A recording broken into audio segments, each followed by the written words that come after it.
Supreme court के court room में Tuesday को जो हुआ वो सिर्फ एक पिटीशन पर हियरिंग नहीं थी, बल्कि एक अनकंफर्टेबल मिरर था जो इंडियन डेमोक्रेसी के सामने रखा गया। एक तरफ हेट स्पीच, टॉक्सिक पॉलिटिक्स और पोलराइजिंग नैरेटिव्स का प्रेशर, तो दूसरी तरफ जुडिशरी का कांस्टेंट स्ट्रगल, कहां तक बोले कहां रुक जाएं। इस टेंशन के बीच सीजे सूर्यकांत, जस्टिस बीवी नागरत्ना और जस्टिस जॉय मल्ल्या बागची की बेंच ने एक पिटीशन पर वो सवाल उठाया जो शायद कई लोग सुनना नहीं चाहते थे। क्या सुप्रीम कोर्ट हर पॉलिटिकल स्पीच का रेफरी बन जाए? पिटीशन एक्टिविस्ट डॉक्टर रूपरेखा वर्मा की तरफ से आई थी। मांग सिंपल थी कि कॉन्स्टिट्यूशनल फंक्शनरीज और सीनियर एग्जीक्यूटिव अथॉरिटीज के पब्लिक स्पीचेस ऐसे ना हो जो फंडामेंटल राइट्स का वायलेशन करें। लेकिन जैसे ही हियरिंग आगे बढ़ी, कोर्ट ने सीधा पॉइंट पर उंगली रख दी। सीजे सूर्यकांत का ऑब्जेक्शन ब्लंट था। पिटीशन किसी एक इंडिविजुअल के अगेंस्ट नहीं हो सकती, ये सबके खिलाफ होनी चाहिए। कोर्ट को लगा कि ये प्ली सिलेक्टिवली ड्राफ्टेड है और उसका टाइमिंग और रेफरेंसेस इस बात की तरफ इशारा कर रहे थे कि निशाना किसी एक पॉलिटिकल फिगर पर है। जी हाँ, आपने सही पहचाना, इशारा असम के चीफ मिनिस्टर हिमंता बिस्वा शर्मा पर था। सीनियर एडवोकेट कपिल सिब्बल जो पिटीशनर्स की तरफ से अपेयर हुए ने कोर्ट को बताया कि एटमॉस्फेयर टॉक्सिक होता जा रहा है।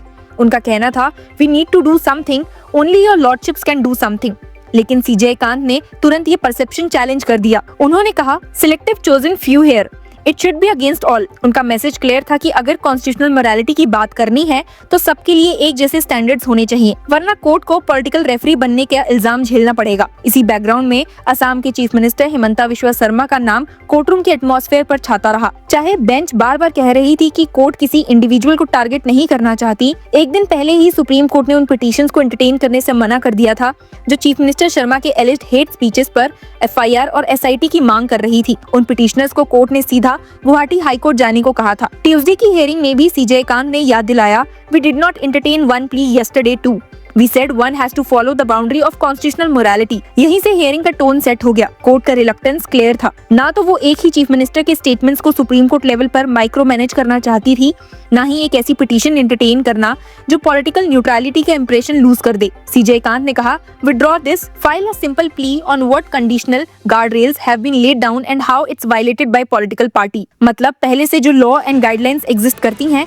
उनको ऑब्जेक्टिवली एनालाइज करो, ना कि किसी एक स्पीच को स्पॉटलाइट में लाओ। जस्टिस बीवी नागरत्ना की ऑब्जर्वेशन ने हियरिंग को एक फिलोसफिकल डेप्थ दी। उन्होंने कहा, origin of speech is thought, how do you control thought, we must erase those thoughts which goes against the constitutional ethos. ये सिर्फ एक लीगल पॉइंट नहीं था, बल्कि एक मॉरल डिलेमा था। अगर स्पीच का सोर्स थॉट है तो क्या लॉ थॉट को रेगुलेट कर सकता है, या फिर रिस्पॉन्सिबिलिटी पॉलिटिकल पार्टीज और लीडर्स पर होनी चाहिए कि वो खुद रिस्ट्रेंट दिखाएं। जस्टिस नागरत्ना ने साफ कहा कि पॉलिटिकल पार्टीज को फ्रेटर्निटी फोस्टर करनी होगी। Suppose we lay down guidelines, who will follow it? उनका सवाल एक तरह से जुडिशरी की लिमिटेशंस पर था। गाइडलाइंस बनाना आसान है, पर उनका कंप्लायंस कौन इंश्योर करेगा? इलेक्शन कमीशन, पॉलिटिकल कंसाइंस या फिर public pressure? Justice Joy Mallya Bagchi ने इस डिबेट को और आगे बढ़ाया। उन्होंने याद दिलाया कि कोर्ट पहले ही कई जजमेंट्स में गाइडलाइंस दे चुकी है। From Kaushal Kishore to Amish Devgan, how many guidelines have we laid down? उन्होंने आगे बोला that responsibility lies with the political parties to implement as well. उनका एम्फेसिस इस बात पर था कि हर बार कोर्ट से नए डायरेक्शन की मांग करना एक पॉपुलिस्ट एक्सरसाइज बन सकता है, जबकि इशू को कंटेम्पलेटिव कॉन्स्टिट्यूशनल एक्सरसाइज के तौर पर देखना चाहिए। उनके शब्दों में, the हमड्रम of politics can not dim such important issues. Courtroom में बार बार एक ही कंसर्न रिपीट होता रहा और वो था सिलेक्टिविटी। सीजे कांत ने कहा कि पिटीशन में रेफरेंसेस सिर्फ असम चीफ मिनिस्टर की स्पीचेस के थे, जबकि दूसरे पॉलिटिकल लीडर्स के एलिज अनकॉन्स्टिट्यूशनल रिमार्क्स का जिक्र या तो सुपरफिशियल था या absent. You have chosen some individual selectively, conveniently ignoring others. This is not acceptable, they should be fair. CJ Kant ने एडवोकेट सिब्बल से कहा, यह ऑब्जर्वेशन सिर्फ इस केस के लिए नहीं थी, बल्कि फ्यूचर लिटिगेशंस के लिए एक वार्निंग थी। सुप्रीम कोर्ट तभी इंटरवीन करेगी जब इशू जेन्युइनली पैन इंडिया और नॉन पार्टीशन हो।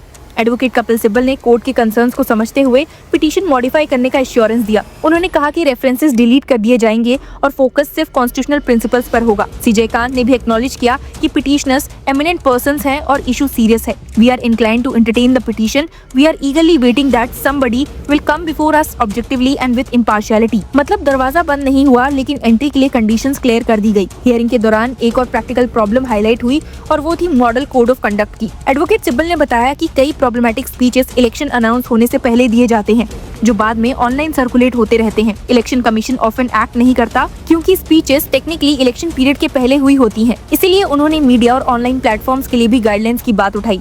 कोर्ट ने इस पॉइंट को भी नोट किया, लेकिन तुरंत कोई एश्योरेंस नहीं दी। सीजे कांत ने मंडे की हियरिंग का रेफरेंस देते हुए कहा that yesterday the first observation made by us was that we would like to impress upon all the political parties, please follow the principles of constitutional morality, constitutional values, mutual respect, self-respect. Based on ideological principles you fight, but with respect. उन्होंने India को 75 year old mature democracy कहा और बोला कि यहाँ politician से ज्यादा maturity expect की जाती है। ये एक जुडिशियल सरमन जैसा लगा, लॉ के बियॉन्ड जाकर एक एथिकल अपील। जस्टिस नागरत्ना ने फिर से रिस्ट्रेन पर जोर दिया।